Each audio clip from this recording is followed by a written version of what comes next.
السلام علیکم ورحمۃ اللہ وبرکاتہ۔ نئے سبق کے ساتھ ہم حاضر ہیں آپ کی خدمت میں۔ اللہ پاک جو ہم پڑھتے ہیں اور جو ہم سمجھنے کی کوشش کرتے ہیں اس کو ہمارے سینوں میں ڈال دے، اور اللہ پاک اس چھوٹی سی کاوش اور جو چھوٹی سی ہماری محنت ہے اس کو قبول فرمائے، اور اس کے بدلے میں ہمیں صحیح طریقے سے قرآن پاک کو پڑھنے کی توفیق نصیب فرمائے۔ تو ہم آتے ہیں اپنے آج کے سبق کی طرف۔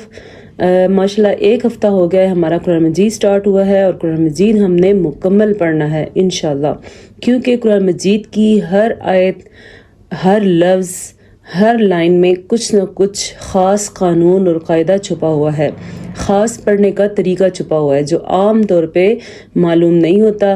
لیکن انشاءاللہ جو یہ ہمارا تجوید کورس چل رہا ہے اس میں ہم قرآن مجید کو صحیح تلفظ کے ساتھ ساتھ پڑھنا تو سیکھیں گے ہی، ساتھ ہی ہم تجوید بھی سیکھیں گے، قواعد بھی سیکھیں گے۔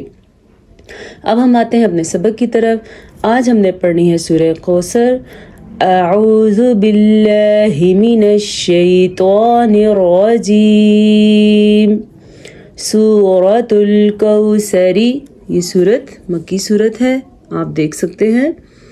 سورۃ الکوثری، کوثری، کوثری نہیں ہے، ٹھیک ہے؟ میں بچوں کو اور بڑے خاتون کو جو غلطی پڑھتے ہوئے سنا ہے وہ کہتے ہیں سورۃ الکوثری، کوثر نہیں، کوثری، را باری، کیونکہ را کے نیچے اوپر زیر ہے اس لیے۔ بسم اللہ الرحمن الرحیم۔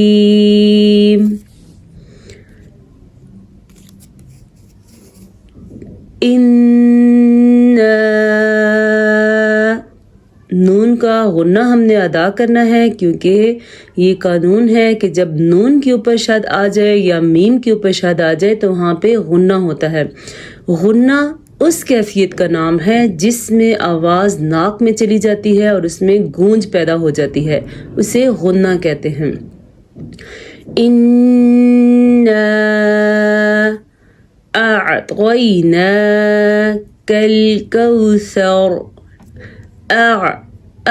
سمجھ آ رہی آپ کو؟ حمزہ اور عین کی آوازوں کو الگ الگ کرنا ہے۔ آتینا بھی نہیں پڑھنا، اعطینا بھی نہیں پڑھنا، ہم نے پڑھنا پریکٹس کریں آپ اور ضرور کریں، یہ ہے ٹھیک طریقہ پڑھنے کا۔ کیسے؟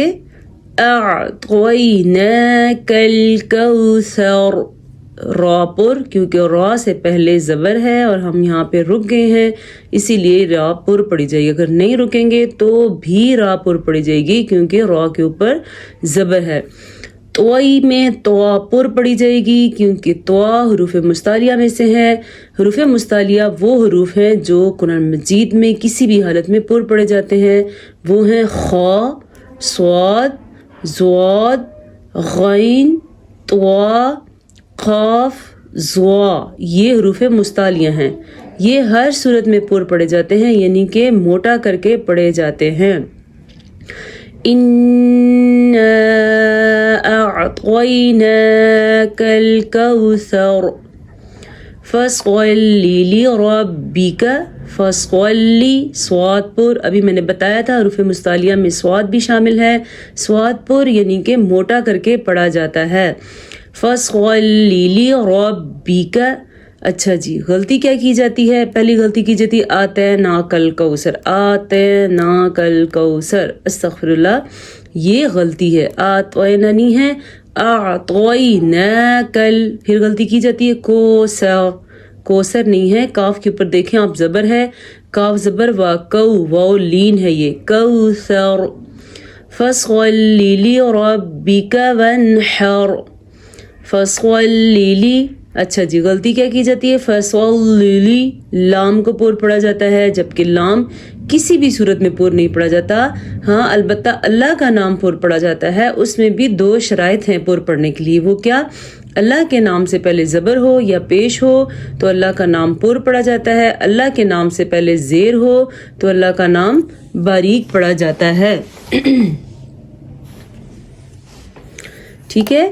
فَصَلِّ لِرَبِّكَ وَانْحَرْ، باریک کاف، فَصَلِّ لِرَبِّكَ، را پر باریک کاف، ونحر را پھر پر کیونکہ را سے پہلے زبر ہے ہم یہاں پہ رک گئے ہیں اور ویسے بھی یہاں پہ آخری حرف ساکن ہے. ان شانئک ان پھر آ گیا نون مشدد کا غنہ شانئک هو الابتر. ٹھیک ہے نون مشدد کا غنہ ادا کریں گے شانئک. آتے ہیں اب غلطی کی طرف جو کی جاتی ہے لوگ پڑھتے ہیں شانئک شانئک نہیں ہے شانئک نیئک هو الابتر. ٹھیک ہے با کے اوپر کلکلا ہے اور را کو پر پڑھیں گے کیونکہ را ویسی تو رک کے اسی لیے پر پڑی ہے لیکن را سے پہلے زبر ہے رکنے کی صورت میں تو را پر پڑی جائے گی. هو الابتر با پہ کلکلا ہو رہا ہے.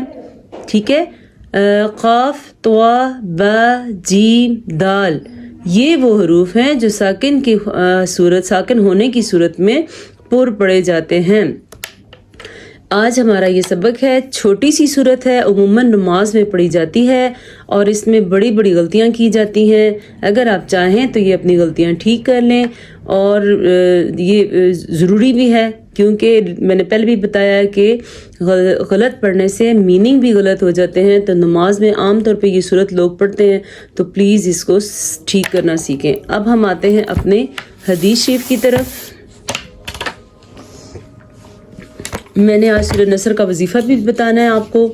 بہت سارے مسائل کا حل ایک سورہ نصر میں ہے تو آپ میرے ساتھ رہیے گا. ایک بہن نے پوچھا تھا ماشاءاللہ وہ میری بہن جو ہیں کچھ لوگ ہیں جو اکثر کامنٹ کرتے ہیں مجھے ایسا لگتا ہے یہ ان کی حاضری لگ رہی ہے میں ان کی حاضری سمجھتی ہوں.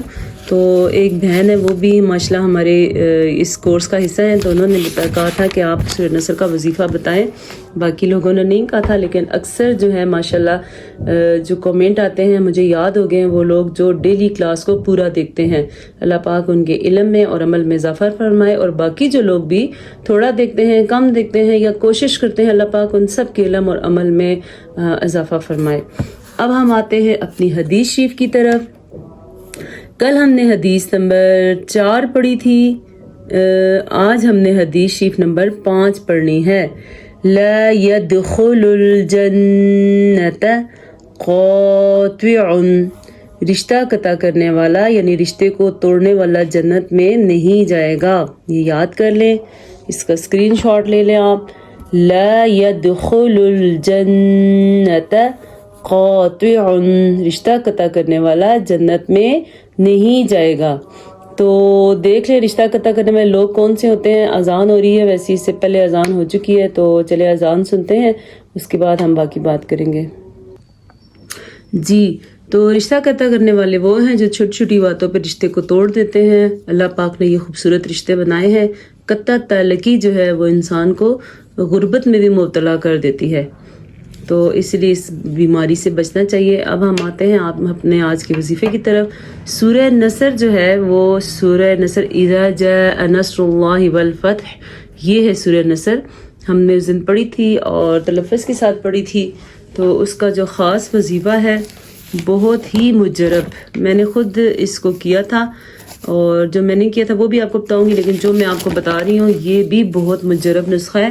یہ ہے سورہ نصر. اذا جاء نصر اللہ والفتح ورأيت الناس يدخلون في دين الله أفواجا فسبح بحمد ربك واستغفره إنه كان توابا. یہ سورہ نصر ہے. اب ہم آتے ہیں وظیفے کی طرف. سب سے پہلے آپ وظیفے کو سمجھنے کے لیے بورڈ پہ دیکھیں. فجر کی نماز کے بعد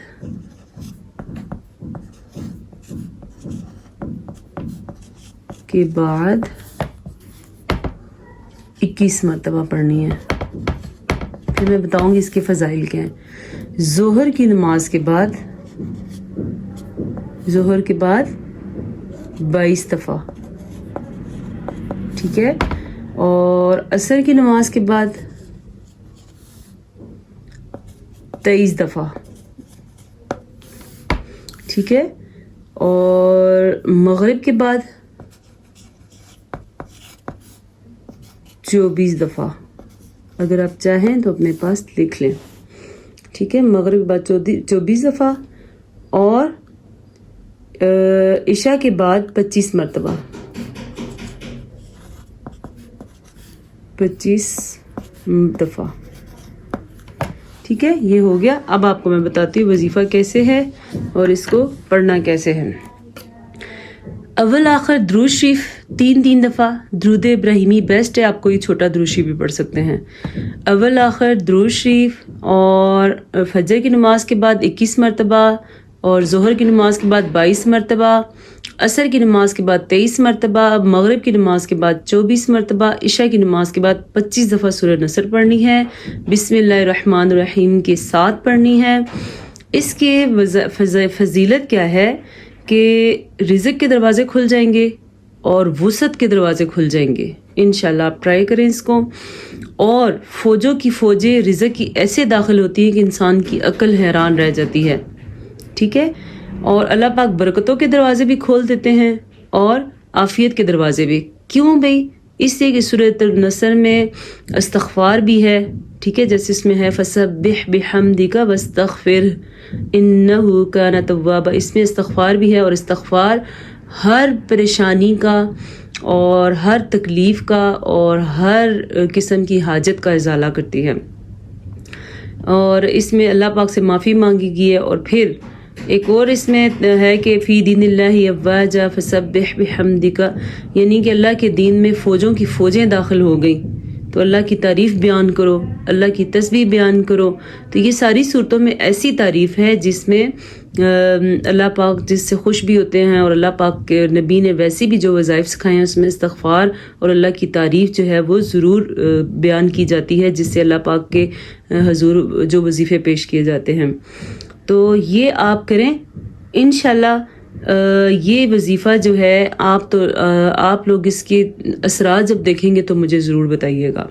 یہ آزمایا ہوا ہے، اور میرا دل کر رہا ہے کہ ایک وظیفے کا سلسلہ شروع کرتے ہیں، ہر کلاس کے بعد ایک وظیفہ بتائیں گے۔ یہ تھوڑا سا لمبا تھا لیکن چھوٹے چھوٹے وظائف بھی ہیں، کافی سارے مسائل کی بھی ہیں، کچھ میرے آزمودہ بھی ہیں، تو البتہ یہ وظیفہ جو ہے یہ بھی آزمودہ ہے۔ یہ آپ کو سمجھ آ گیا ہوگا۔ رزق کے دروازے، وسعت کے دروازے، اور گھر میں برکتوں کے دروازے کھل جاتے ہیں۔ برکت اگر گھر میں آ جائے تو بیماریوں سے بھی جان چھوٹ جاتی ہے، پریشانیوں سے بھی جان چھوٹ جاتی ہے، اور مال جو ہے وہ بے جگہ پہ خرچ نہیں ہوتا، اس میں خود بخود چھوٹے تھوڑے مال میں بھی اللہ میاں برکت ڈال دیتے ہیں۔ یہ ہے آج کا وظیفہ اور یہ تھا آج کا سبق۔ تو انشاءاللہ ہم پھر ملیں گے ایک نئی کلاس کے ساتھ، ایک نئے سبق کے ساتھ۔ السلام علیکم ورحمۃ اللہ وبرکاتہ۔